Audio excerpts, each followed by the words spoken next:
Hello mga kabanwa, pinapakita ko po sa inyo ang isang uri po ng halaman na tinatawag po sa amin na hagik-hik. Ito guys, itong halaman na to may malapad siya na dahon, oh. Yan, malapad, oh. Itong halaman na to mga kabanwa, ginagamit po ito pangbalot po ng suman. Suman sa amin niligkid.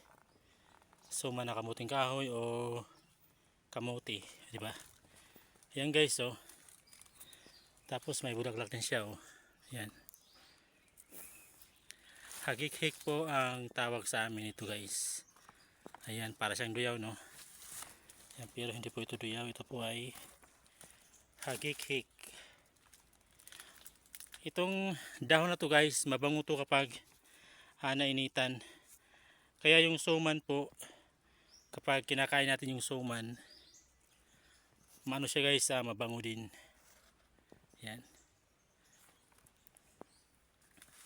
So, yan mga kabanwa, maraming salamat po sa panonood nyo.